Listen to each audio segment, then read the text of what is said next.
Namaste.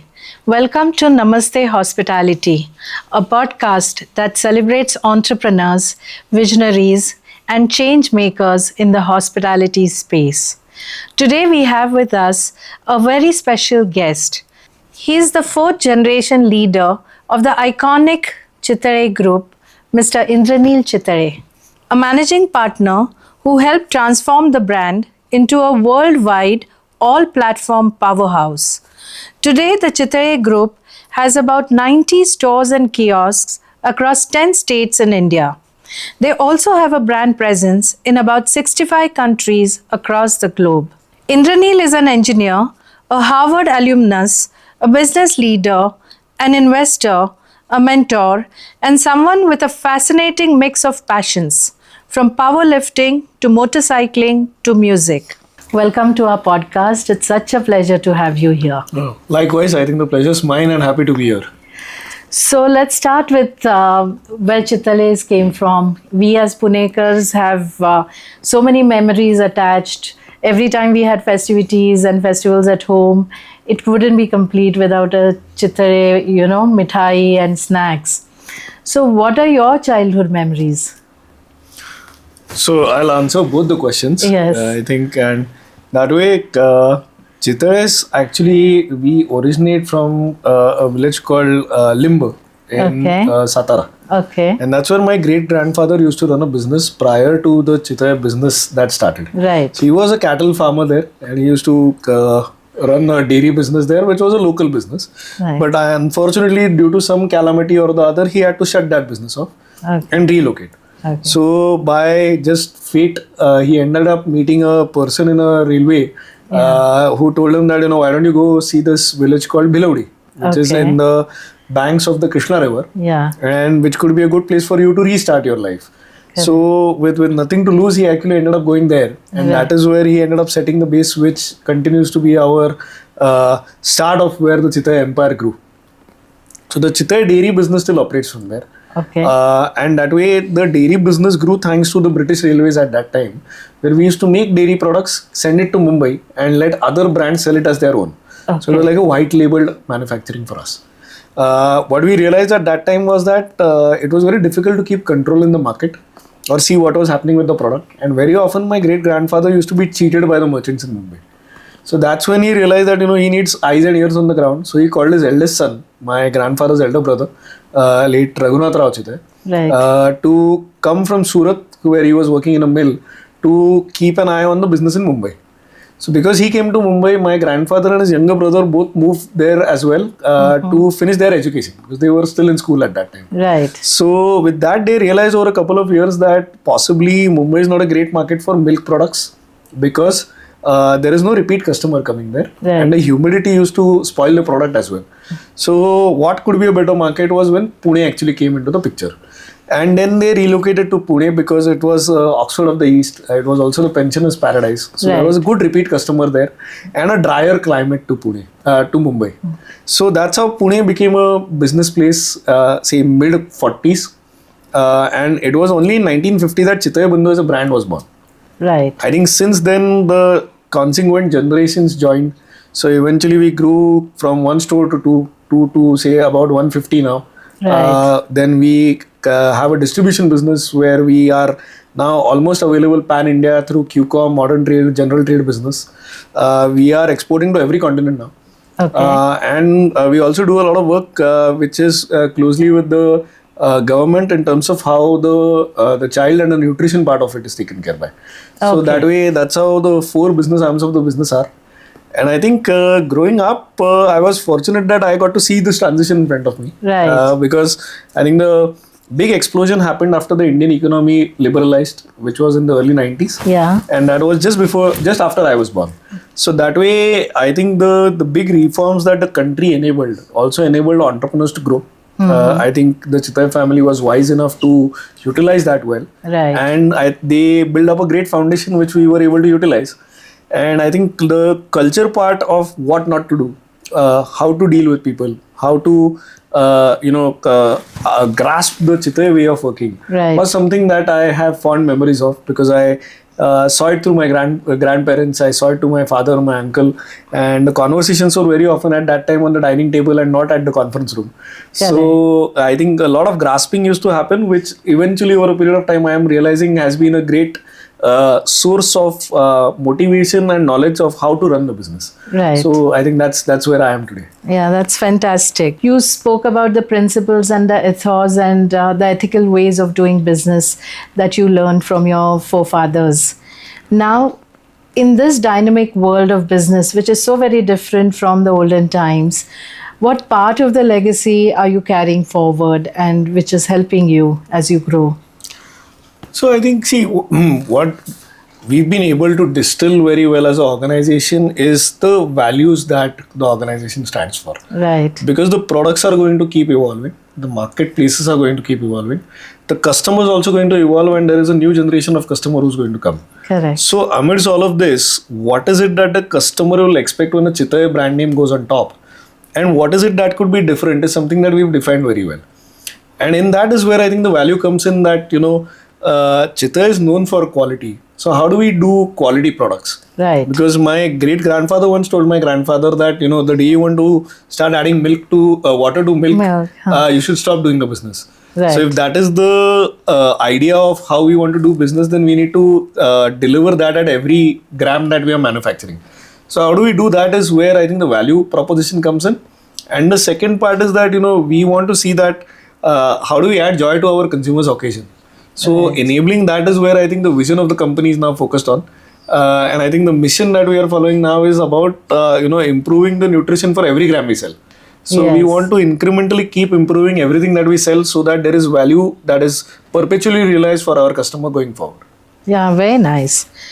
So, but after you completed your education, I think your basic education was in engineering. Yeah. And after that, you did your management from Harvard in Boston. Yeah. Then you came back and you worked in different avenues of your business. So, I'm sure that since this is a business that has been there since 1939, there's a lot of traditional things that were carried forward, and now you're getting into adding to it, getting into new space where you have to mechanize and you have to add new ways of working in the business. So how did you blend the two to come up with something that works for everybody? Well, see, I think technology adoption is an inevitable part of any organization's progress. So we must not be alienated with the idea of adopting it. Yes. I think what we've done very well as an organization is that we've made adopting technology simplify things for us. Right. And by simplifying, it's not simply about the process, but it could also be about the output, or it could also be about the human involvement in it. Mm-hmm. So if the overall life cycle of work life cycle of a person is getting improved thanks to automation or technology, people are more than willing to embrace that. If it is coming at the cost of their livelihood, then it is where I think the challenges come into the picture. So that's why we've been very particular in seeing that it is just a tool that is going to make things better. Just like how AI is going to be for this decade. Maybe last decade was about Industry 4.0. I think the decade before was about industrialization as a whole. So that way, I think whatever new mechanisms come which make life simple and better and more efficient, we adopt as a mechanism. But while doing that, we don't let go what is the core value of the product. So now if Motichur Ladu is to be made, where we do it for many temple trusts now. So it is coming with the core belief of being a prasad. So when that kind of emotional value is coming in for a person who's buying it and spending it and sharing it possibly, we can't distort the way the laddu is going to taste or function or look. So that is why I think the emotion of it should not be let go. When that emotion is retained, where especially in food, as we say, the food strikes so many emotions. Right. We need to ensure that we keep striking that and we find a way towards the heart. But while enabling that, if we want to do it for so many people and so many places and so many locations, we would want to use technology to make sure that the experience is consistent no matter where it is tasted. So enabling that is where I think the technology becomes a point of adoption. Right. It's not about replacement as much as it is about enhancement. Correct. So generally, just instead of kind of changing the system. You keep the core values the same, and then you just change the superficial part of it to make it better. So unlike say the typical, so when I was in school, I think the big issue used to be about D group maths problems. That, Yes. What was important was also the process as much as it was about the answer. Correct. So if you didn't get the answer, you could get the answer right, but you could have a shorter process. Yeah. You didn't get the full marks. But I think in real life, it is the other way that, getting the right answer always is very important. Correct. But for that, there are ways and tricks and methods. The shorter, the better. So the more efficient you are, the better it gets. Yeah, so that is how we think counterintuitively. Correct. Yes. So mechanization has been a big part of your processes. I don't think you're making anything physically anymore, any of the products, but I'm not sure. So some of them we still do. Okay. And like what are the products that... So something like jalebi, for example. It is to be the fun or the emotion of jalebi is about it being hot and made in front of me and taken straight out of the syrup. Yeah. So now that as an experience, if we are robbing, then it is of no fun. Okay. Or a product like anarsa, which is a very traditional product made from fermented rice flour. Right. But if we automate it, then it loses the whole texture, the crispiness, the structure around it. Right. So since we've not found a very viable solution to it, we've not automated it. We are still okay employing, say, maybe about 150 people just making anarsa every year. Okay. Where now this coming year is going to be the Adhik Mahina as well. Right. So where anarsa sales will shoot up. So we'll use technology wherever it makes life easier. But then if certain things can't be automated very well, then we'll rather stick to the original than try to play around with it. Right. But then some of the products where the processes are mechanized, have you faced any challenges that you put the machine in place and it was not working and so you had to relook at it? Can you share any story with us? Yeah, I mean, see, what is the issue or the challenge in our industry is that there is no standardization. Right. This is a very latent entry into the whole process of things. So everything is about individuality. So when you have that individual flavor and season actually speaking for you, how do you standardize it and make a machine do its job? So that's where very often we fail. Very often we face challenges and we end up running into places where, we never fathom what could be a solution. Right. So that's why how as an organization do we tackle challenges and build that culture of being a challenger mindset itself is where I think the DNA of the organization becomes important. So we faced this problem where I think when we first got the Bakarwadi machine in 1992, and it didn't work up till 1994. But then the family had the patience to hold on to it because they believed in something that they had done. Right. Or I think when we automated Motichur Ladu, it was very difficult to fuse two semicircles together and without creating a rim like how Saturn has those rings. Okay.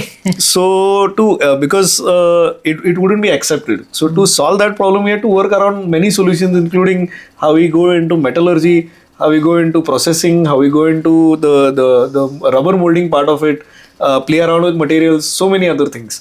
So when we got it right, that is when we actually launched it into the market. Okay. So that's why I think these keep happening, and I think the more we standardize and more we learn and more we make a very structured approach, the less likely such problems arise. And I think it also kind of shortens the manufacturing time, isn't it? When absolutely. You're doing.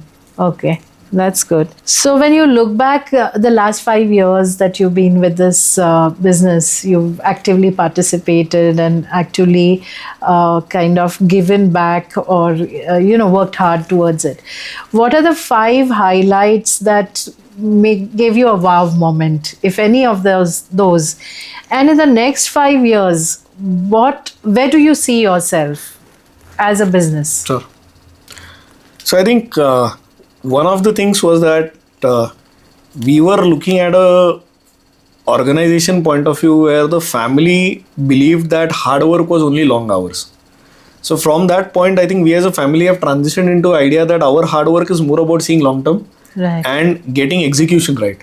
So for that, sometimes doing the donkey work was not necessary, which we had to take a step back. Right.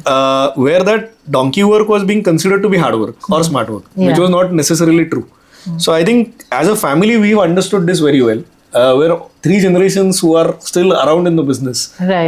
now realize that, where does the energy need to be spent. So I think that I believe is the biggest victory we have had as a family, because that has been the enabler for our growth. Yeah.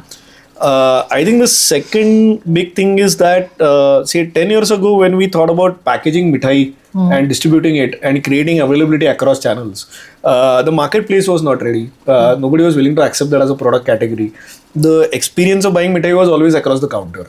So from that point, I think we have maybe about 200 products now which are packaged and selling across the world.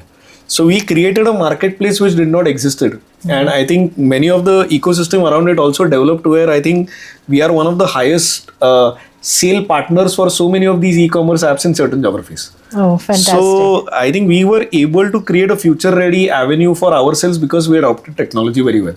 Okay. So that I would believe is a great secondary thing to do. I think the third important factor, and I think the most important around it, would be is that we've now built a culture of innovation where innovation is institutionalized. It is no more a family function. It is about professionals driving innovation. So how do we keep innovating, be it processes, people, supply chain, organization, overall product offering, customer experience? The fact is that we have a mechanism to destruct our own set of mechanisms and recreate it internally is a great idea of how strong our organization is now. I think fourth would be that, the distribution business just grew. So we are just available a lot more. Yes. And I think people have now forgotten the whole idea of Chitale Bandhu. Or yes, absolutely. We've gone past that. I think people started saying Pune is progressing and is a metro now. Correct. Because Chitale doesn't close shop in the afternoon. So I think that elephant in the room is no more a point of this decade of discussion. And I think what would be something that I consider important is that amidst all of this, we've also been able to create a great mechanism or an ecosystem for our distribution base. Okay. So be it our suppliers, be it our distributors, be it the enablers who actually make sure that what we sell reaches the consumer and is made in the right time. We've been able to create value for all of them. So I believe the core of industrialization is not simply about one brand making a lot of money and not reinvesting, but more so about the idea that, brands create ecosystems thrive the civilizations around, and actually they create a rubber band effect that is beyond the organization. Right. So with that, I think from the farmer end to our distributor end, indirectly we end up affecting positively over 100,000 people. Right. So that impact, I believe, is the biggest responsibility we inherited, and I think how do we create value for them is something that we need to keep perpetually looking into as an organization. And where do you see yourselves 5 years down the line? Well, so one of the big things that has happened is that we've now gone international.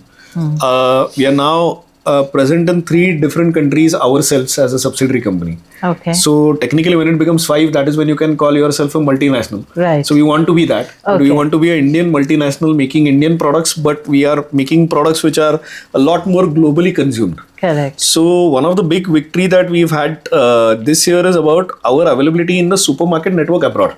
Okay. So we moved beyond the Indian store network there, and we are actually available to consumers in far diverse ethnicity and geography. So how do we use that potential to the most and actually create a genuinely strong Indian multinational food company is where our vision is, and that is where I think we are all working and invested towards. So have you reached Costco yet? We've not reached Costco, but we are in Walmart now. Okay, great. Yeah, that's good. You speak about nutrition in every gram, and that's really good. But Chitale has always been about authentic snacks, traditionally made recipes have been traditional, and suddenly you have added this priority of having nutrition as a big enabler in all your products. So tell us about that. How are you achieving, and how are you blending the two things? So, see, I think traditional design is something that we don't wish to tamper around with. Right. But there is a mechanism where there is scope for innovation even inside a traditional mechanism. So, where all can we innovate is where I think we are focusing on. Right. What we must understand is that I think the lifestyle of an average Indian person has changed significantly in a very short span. Right. So, in under 100 years, we moved from being a typically agrarian country to now a more of a across the desk working class country. That has led to a great increase in per capita income, but that has also changed the way our cardiovascular health is, and also what our nutrition requirement is. So amidst all of this, there is a transition that is right now very small but very deliberate, that is happening towards the idea of how is nutrition and food making my life better. So what we see is that the more growth the Indian economy will do, the more per capita income that people will have in India, the more likely they are going to have a disposable income that they are going to do very, very upgraded and deliberate choices towards improving their lifestyle. Okay. So with that, as a brand, we've always been known for quality, where quality as a parameter used to be always about certain key metrics. Now I think quality is also about nutrition. Right. And that is where that extension is what we are providing, where whoever wants to make more important deliberate choices about their diet, we are there to partner with them in that nutrition requirement. Because I don't think so diet as a philosophy is something that is the punishable thing, which very often it ends up being, or something that you end up feeling starved out of because you don't get the satisfaction of it. Yeah, but now, I mean, Indraneel, if you've heard her talk, she said how she moved from aerated drinks to water. Correct. And she said, I just observed people are drinking more water than aerated drinks. So similarly, I'm sure even for your products, the same rule applies. So that's why if we have we have a millet laddu. Yeah. Now, a millet laddu is much more nutritious than maybe just a standard motichur. Correct. But a millet laddu with a no added sugar option is even more nutritious for somebody who does not want to have sugar at all, but wants to have millets and the proteins and good fibers that come along with it. So how are these upgraded choices enabling our consumer to choose us again and again, but with a more diversity of product offerings is where I think the focus has been towards improvement. And I think the whole shift is going to be evolutionary, just like humankind is. It can't be revolutionary because then it is not sustainable. Right. So that's why as the evolution happens, we will be able to put our next gears as we see the markets evolving. But we are very confident about the idea that we want to keep creating value for the consumer. Yeah, that's true. And evolving yourselves also with the world. Yeah. So we spoke a while back about this Ranjay Vision Park. Yeah. Tell us a little about it. So Ranjay as a project started in 2004. Okay. This was my father's initiative, and he acquired an old masala factory there and converted it into a product factory. Back in 2004, the taxation system in India was very complex. So there used to be octroi, there used to be LBT, and then that became an export unit because it was outside the octroi zone at that time. Right. Eventually, thanks to all the rationalization that is happening in the Indian tax ecosystem, GST came into the picture, LBT was vanished, VAT became a standard tax for a certain time. The whole purpose of LBT, non-LBT, all of that vanished. But then the areas which were at one time outside the LBT zones or the octroi zones became merged with the city because the city grew. So with that, we saw that, it has been a good place to work so far. We've enjoyed the culture. We've enjoyed the people who help us run the factory there very well. And I think the ecosystem has been quite good to us. So we should possibly double down on the investment. So that's when we built a bigger master plan. So eventually we started with about 4 acres. We've now gone up to almost 25 acres now. And over the next 3 years at least, we'll end up investing close to about 500 crores in that area where there are already 2 plants operational.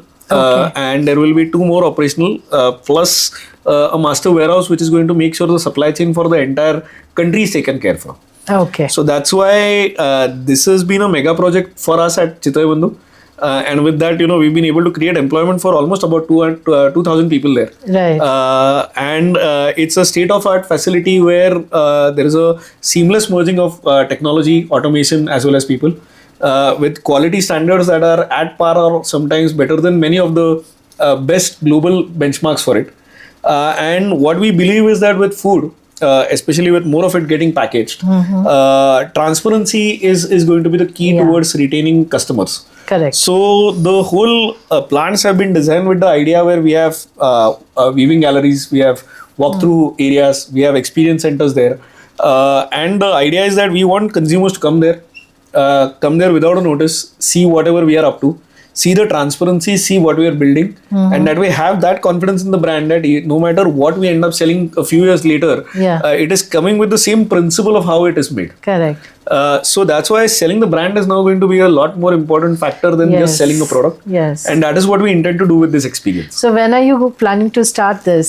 So the production's already started. Okay. I think the beautification process is what we are in the process of. Okay. And we hope to formally inaugurate by early February. And welcome you all to as well. Yes, I'm sure our students would love to come there, and we look forward to that visit. Sure. You're also a venture capitalist, and you've been funding a lot of companies and startups. So can you talk about the companies that you've invested in? That's number one. And number two, what made you choose them over the others? Well, see, I think the investor journey started because I was amidst a couple of mergers and demergers inside Chitale Group as we were simplifying the companies. So how do we manage capital was where also having certain exposure to other ventures was something that we took as a practice. So how do we stay disciplined is where I think the returns need to be really good. Otherwise, you're well off investing in your business itself. It is delivering good results, which it should. Or if not, if you want to go risk free, then you should go into FD because there is nothing less risky than that, but you will get a 7% return on it. Yes. So that's why it is a game of return on capital employed. And what is the generation of alpha or a return that you can generate onto it. And I think like everybody, we all also made mistakes. We also lost money in some places as well. But fortunately, I think some of the big places where we were supposed to make money, we ended up making money. Okay. And that's why currently I think I would say that we are at a net positive where there's a reasonable or respectable alpha that we generate out of it. Okay. So to name a few, I think the recent one we are invested into is a company called Palmanas, or we were Is that the jewelry brand by Shraddha Kapoor? Yeah. Okay. So, or there's a robotic fruit processing company which is Canebot. Okay. So we are into that as well. I think we recently exited a company called Snapmint, which is supposed to go to IPO very soon. Okay. So that's why I think many such places exist. And many of them existed before as well. Okay. And I think we keep dabbling around with it in terms of how to raise an appetite for it. Right. Nice. That's a different wing altogether, I guess. So now coming back to you, all work and no play makes Jack a dull boy. So how do you unwind? Well, I think sometimes I have to now wonder whether I have become Jack or not. But I think you have to be conscious that you need to not let that happen. Right. So I think I've been married for almost a decade now. Okay. And I have a lovely wife, two very nice kids. Okay. We also have two dogs that we are raising together. Okay. And with that, I think I enjoy playing music. So I do like jamming with my kids as well, or being in the nature with the kids, the dogs as well. Yeah. And if not, sometimes lately I think the road quality in Maharashtra has been debatable, but we are seeing improvements now. Okay. But otherwise, I enjoy doing motorcycle rides as well. Okay. But I think that has been a little less in the last 1 year or so. So I hope to do more of it next year now. Yeah, that's nice. And you're also a travel buff, I believe. Yeah. So can you share your most memorable travel experience that you had? Oh, well, I think some of them can be extremely positive. Some of them can be extremely alarming as well. Okay. And I think that is the fun of travel because you never know what to expect at the next turn. But yeah, I mean, I think I was once traveling from Germany to Netherlands. Netherlands to Germany, the other way around. Okay. And what was supposed to be like a 2.5-hour train journey turned into a 11-hour ordeal. Oh my God. Because, there were people doing mass suicides on the train tracks in the Netherlands. Really? So that was a first time experience because the European system works on trains. Yeah. And they were the most efficient way of transport for me till then. Correct. But then I think after that ordeal, I realized that it's better we move into cars and just drive ourselves. So it was a fun experience simply because I think you see a great side of humanity irrespective of borders there. Correct. Because I think it was such an unexpected situation that nobody knew what to expect. and I was in a foreign country with a language I didn't speak. Yeah. But still, I think the people around were very hospitable. Okay. They were quite, open to the idea of telling me what the updates were, because many of the things were announced in Dutch and I had no clue what they were speaking. Exactly. Yeah. And I think this was, say, winter, November, so Oh my extremely God. cold. So amidst all of that, I think the warmth of the people there was something that made the adversity quite nice. Okay. But I think some of the most memorable things would be that, I've jumped off the tallest bungee jump in the world. From where? Dubai? In South Africa. Okay. Wow. Or I've jumped from a plane, or went shark cage diving. Okay. I have rode in some of the best mountain passes in the world in Europe or Balkans as well. Okay. Or taken a good trip along the coast in Australia. So I think all of these are great memories as well. Yeah. So I think what I've seen is that I think the more open you are, the more respectful you are to culture, and the more receptive you are to accepting the rules of the land, the more Correct. hospitable people get to you. So that builds a great respect for people around, and that is what I think we should do as travelers. Yeah, that's true. So what's on your bucket list next? Well, so I think I have not spent enough time in South America as Okay. much. So that is what I intend to do. So I think next few years I'll be spending more time there. Okay, that's nice. So now let's come back to the last segment, which is a fun segment.